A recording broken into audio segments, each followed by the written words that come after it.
അപ്പോളേ ഇന്നെൻ്റെ നാട്ടിൽ നല്ലൊരു തീപിടുത്തം ഉണ്ടായിട്ടോ. അത്യാവശ്യം നല്ല തീപിടുത്തം തന്നെയായിരുന്നു. നമ്മൾ റബ്ബർ ഷീറ്റ് ഉണക്കാടുമ്പോൾ അതിനൊരു പുകപ്പര ഉണ്ടാക്കും. അതിലാണ് തീപിടുത്തം ഉണ്ടായത്.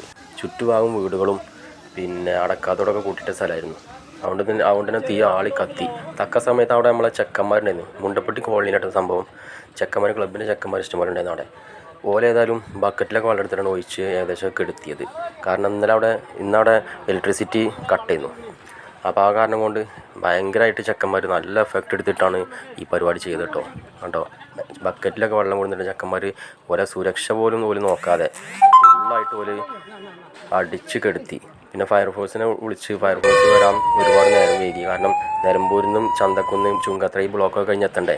ഫയർഫോഴ്സ് സാർമാരെത്തി പെട്ടെന്ന് തന്നെ ബാക്കി കാര്യങ്ങളൊക്കെ കൈകാര്യം ചെയ്ത്. അപ്പോഴേക്കും ഏകദേശം തീയൊക്കെ കെട്ടിയിരുന്നു കേട്ടോ. ചെക്കന്മാരനെ ഏകദേശമൊക്കെ എല്ലാം കെടുത്തി. എന്നാലും ഫയർഫോഴ്സ് ബാക്കി എല്ലാതൊക്കെ അടിച്ച് എല്ലാം കെടുത്തി, എല്ലാം ക്ലിയറാക്കി. എന്തായാലും ഞാൻ പറഞ്ഞുകൊണ്ടിരുന്നത്, നമ്മുടെ നാട്ടിൽ ഈ വഴിക്കടവ്, മരുത, പോത്തല് കേന്ദ്രീകരിച്ച് എടക്കര ഒരു ഫയർ സ്റ്റേഷൻ വേണമെന്ന് നാട്ടുകാരായ എല്ലാവരും ഇന്നലെ പറഞ്ഞു. പ്രത്യേകിച്ച് നമ്മളെ നാടുകാണി ചുരം, അതിൻ്റെ താഴെയല്ലേ നമ്മൾ നിൽക്കുന്നത്. അപ്പോൾ അതുകൊണ്ട് ഈ ഫോറസ്റ്റ് ഏരിയയും ഭയങ്കരമായിട്ട് അപകടങ്ങളും പ്രളയങ്ങളും കാര്യങ്ങളൊക്കെ നടക്കുന്നൊരു സ്ഥലം കൂടി ആയതുകൊണ്ട് നമ്മുടെ ഒരുപാട് ഏരിയ തിങ്ങിപ്പാർക്കുന്ന ഏരിയയാണ്.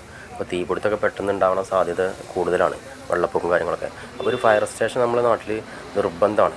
എന്തായാലും ഇന്നലത്തെ ഈ തീപിടുത്തത്തിൽ ആർക്കും പ്രശ്നങ്ങളൊന്നും സംഭവിക്കാതെ ചെക്കന്മാരെല്ലാം സെറ്റപ്പായി നിന്ന് എല്ലാം ക്ലിയറാക്കി. എല്ലാം കഴിഞ്ഞ് സാറുമാർക്ക് ഇന്നലെ ചായയൊക്കെ വാങ്ങിക്കൊടുത്തിട്ടാണ് ചെക്കന്മാർ വിട്ട്. ഓക്കെ, അടുത്ത വീട്ടിൽ കാണാം. സലീം മരുത.